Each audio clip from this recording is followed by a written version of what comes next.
laporan per hari ini, teman-teman. Jadi yang kita khawatirkan pada saat kita press release kemarin, H-1 kita nyatakan ada 1.878 temuan, teman-teman. Yang kita khawatirkan ini jadi kenyataan. Karena apa? Hari ini sudah kita temukan, tidak hanya satu, Pak, yang katanya hasil hitung saja. Jadi ada dua domain ini yang kita katakan ini sangat kritikal. Pertama, terjadi permasalahan di hasil hitung yang dilakukan oleh teman-teman KPU. Masalahnya di mana? Saya akan sebutkan ini ya. Untuk Sumedang, Banjar, Sukabumi Kota, Majalengka, Kota Bekasi, Kabupaten Bogor, Kabupaten Bekasi, Kabupaten Cirebon, dan Kabupaten Bandung Barat. Di situ kita katakan di sini ada sekitar 1.311.000 ya suara yang dimanipulasi. Nah, saya katakan demikian gimana? Tadi Pak Arief sudah katakan, ini kita bicaranya bukti.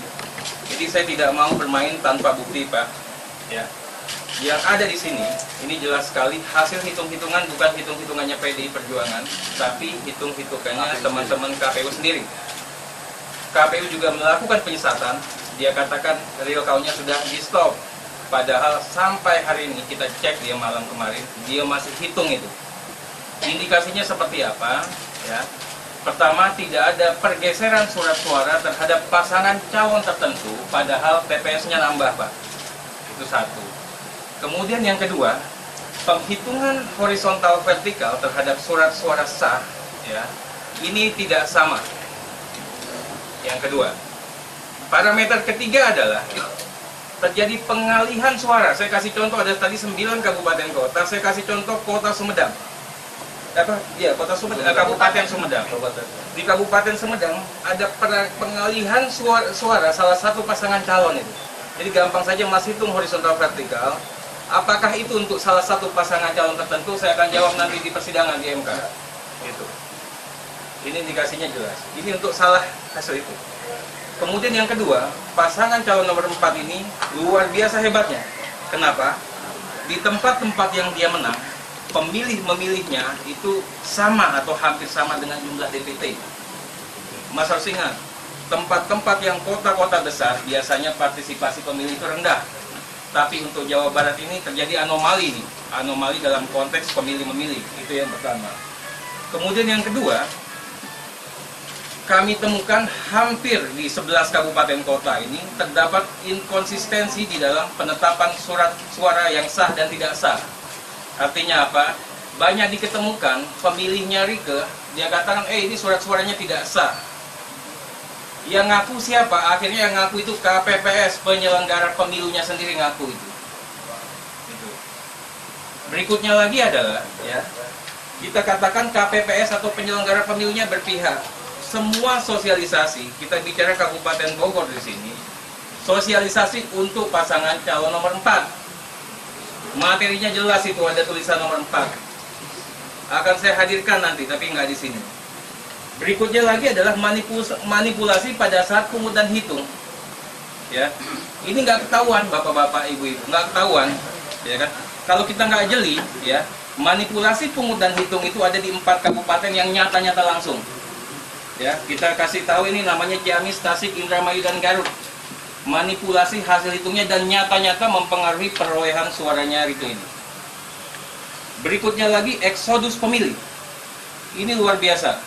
Kita ini dijaga-jaga terus. Pemilihnya mana DPT apa pemilih-memilih yang berhak nggak bisa masuk. Padahal udah usaha ini pakai surat edaran KPU nggak laku.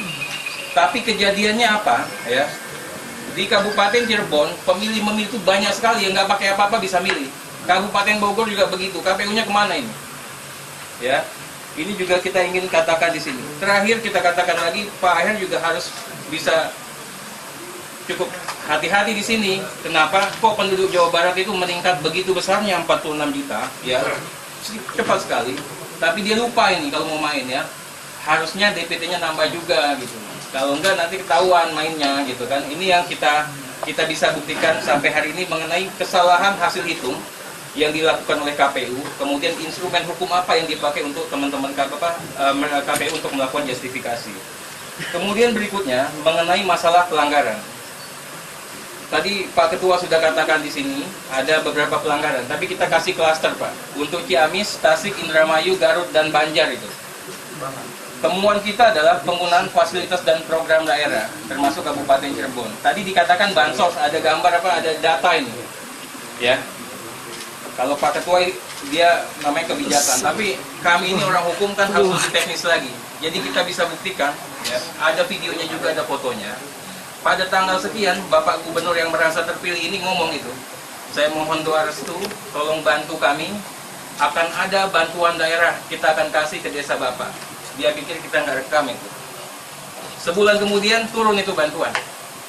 Jelas ke orang yang sama itu, ya, sebagaimana yang dijanjikan.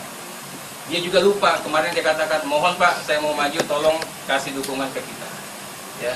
Tadi Bapak sudah katakan ada 4 kabupaten kota, kalau kita katakan lebih Pak, yang kita temukan contohnya, sudah 26 kabupaten kota. Dan bahkan ada salah satu kepala dinas yang mengaku asal dijamin sama Pak DB KTC. Ya. Itu tapi juga kita akan bikin kejutan. Kemudian kita bicara masalah pengkondisian pemilih. Jadi pemilih itu nggak bisa bukan ada pemilu itu di Garut, di Tasik, di Ciamis. Karena apa? Sudah disorong itu, suaranya ke Pak Aher aja ya. Gitu. Ini jelas. Cilakanya lagi nggak hanya di Jabar Selatan, kita temukan lagi di Kabupaten Indramayu dan Cirebon. Pengkondisian pemilih itu berdasarkan desa dan lingkup wilayah kayak di Al Zaitun itu. Jadi jelas. Ada kontrak itu, ada kesepakatan namanya, 42 TPS itu diarahkan untuk full ke pasangan nomor urut 4. Masalahnya bukan pemilih yang iya. Belum lagi kita bicarakan mengenai intimidasi. Ini jelas sekali, Jabar Utara banyak sekali, tapi lucunya yang lakukan itu yang pakai baju putih-putih itu. Biasanya kan tukang intimidasi jagoan-jagoan, ini pasangan nomor 4 bisa intimidasi. Kami temukan ini dan buktinya juga sudah ada. Bicara yang kedua, kita bicara mengenai klaster yang kedua ini Pak. Kabupaten Bandung, ya, dan kawan-kawan yang ada di tengah ini. Kita akan uraikan Kabupaten Bogor, Bandung Barat, Cirebon, Kabupaten Bandung, Kabupaten Bekasi, dan Kerawang. Pak Arief tadi katakan bahwa hari libur itu dipakai atau dikapitalisir oleh teman-teman nomor 4 dengan kekuasaan dan kewenangannya. Artinya apa? Lupa di sini Jawa Barat ini adalah daerah industri. Banyak pekerja di situ dan konsekuensinya belum tentu hari Minggu itu hari libur. Seharusnya kalau kita ingin menang terhormat dan bermartabat, dikatakan itu pertama KPU surati bahwa hari libur hari Minggu dan hari yang diliburkan nasional, jadi nggak cukup hari Minggu saja. Kedua, ternyata efektif Pak, Gubernur juga keluarin surat edaran. Cilakanya lagi, perusahaan itu tidak mau meliburkan para pekerja. Bukan kata saya, Kompas temukan 120.000. Ada beberapa harian lokal, katakan lagi ada 322.000 ini temuan terkait dengan masalah pemilih yang tidak bisa memilih itu. Karena ada TPS yang pemilihnya perempuan semua. Iya. Nah kemudian kita lanjut lagi, ada 170.000 pemilih yang sudah mengaku dia ini pemilih Rike, ya, dia ini pemilih Rike. Jadi nanti kalau ditanya sama orang tahu dari mana dia akan milih, yang bersangkutan sudah mengaku dan datang ke kami, saya ini memilih Rike di situ. Berikutnya adalah surat edaran KPU yang dikatakan Pak Arief ini sama sekali tidak efektif. Cilakanya nggak hanya tidak efektif, tapi dimanipulir. Tidak berdasar. Ya. Kenapa saya katakan demikian? Di daerah basis kita, ternyata KPPS itu tidak mau eksekusi, kasih surat undangan, kasih kartu pemilih. Nah, tapi di basisnya mereka, jangankan surat undangan, C6 beredar bebas pun pakai fotokopi bisa dilakukan cucu itu, ditembus itu, untuk milih pasangan calon tertentu. Buktinya juga ada, ini nggak bicaranya ratusan ini, kita bicara ribuan dokumen dan ribuan saksi yang sudah datang ke tempat kita. Begitu juga masalah bansos, ini bansos luar biasa. Kita katakan bansos ini adalah kebijakan yang dilakukan oleh Pak Aher, ya, terkait dengan money politik dalam konteks program kemenangan. Karena tadi 26 kabupaten kota sudah mengaku. Nah, bicara untuk kota Bekasi, mungkin tidak ada intimidasi di sana, tapi inkonsistensi terhadap surat suara sah dan surat suara tidak sah sangat besar. Kemudian pengkondisian pemilih, tadi dikatakan ada sekitar salah satu TPS dikondisikan. Tidak begitu. Yang kita temukan, mana ada isinya TPS betina semua. Artinya apa? Perempuan. TPS itu 100 orang itu adalah perempuan. Makanya saya bilang 468. kalau betina mungkin ada TPS semua. Tapi kalau satu TPS pasti ada namanya perempuan dan laki-laki gitu. Kalau itu namanya kandang kambing gitu. Jadi jelas sekali, kandang sapi ya. Jadi jelas sekali. Dan ini juga sudah terdaftar register semua ini. Namanya semua wanita dan kita akan katakan yang menang itu siapa? Wanita gitu. Nah, kemudian dikatakan di sini adalah bagaimana mengenai kita bicara Jabar Utara. Kita tidak klaim Jabar Utara itu adalah basisnya Barike, tapi media-media juga teman-teman katakan di sini ini adalah tempat yang potensial untuk Rike mengadakan perlawanan. Mungkin karena teman-teman sudah mengindikasikan itu kepada pasangan calon yang lain, kita digempur habis di sini. Kita katakan di sini intimidasi sangat besar. Pelaku intimidasi ya, yang menyuruhnya siapa, dia akan datang di sini.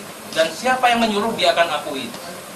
Berikutnya lagi mengenai pengkondisian birokrasi. Jadi beberapa kabupaten kota yang jadi pemenangnya itu Pak Arif itu adalah pejabat daerah itu. Kita bicara Cianjur yang jadi tim campaign utama itu adalah kepala daerah yang ada di Cianjur. Kemudian kita bicara di beberapa wilayah Jabar Tengah juga demikian. Jabar Selatan apalagi. Karena itu kita mau lapor juga lupa Pak Ketua. Kita sudah dapat nambah lagi 22.000 temuan sudah masuk ke kami. Yang ingin kita pastikan juga di sini kita ingin sampaikan kepada tim pemenangan. Karena mungkin ada masalah komunikasi. Tim kampanye kita tidak percaya lagi dengan yang namanya KPU Kabupaten Kota, Pak. Jadi begitu kita minta mohon temuan ini disampaikan segera. Tapi apa kata kawan-kawan, dia tidak mau itu karena katanya percuma tidak ditindaklanjuti. Saya katakan kepada teman-teman semua, percayakan karena teman-teman Panwas Kabupaten Kota masih ada nurani. Dan kita coba sekali lagi, nyatakan pelanggaran saat ini juga, bagus itu kalau sebelum rekapitulasi pleno tingkat Kabupaten Kota. Semua ini sudah ada di Kabupaten Kota masing-masing. Bapak juga bisa lihat dan besok akan kita hadirkan nanti pada saat pleno provinsi. Jadi dari kami singkatnya itu saja, Mbak Rike juga jangan pada semangat.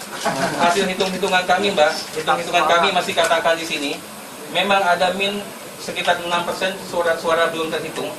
Tapi Mbak, kita selisih cuma 1302. Jadi 1.302 suara untuk pasangan Pak Aher. Tapi selisihnya itu adalah untuk pasangan kami. Jadi kita yakin. Kita nggak percaya bahwa kita itu kalah sampai kita diketuk sama KPU. Tidak hanya itu, diketuk oleh KPU kalau kecurangannya tidak ditindaklanjuti, kita katakan di sini bahwa kami ini masih menang. Kami akan berjuang sampai titik darah penghabisan. Terima kasih.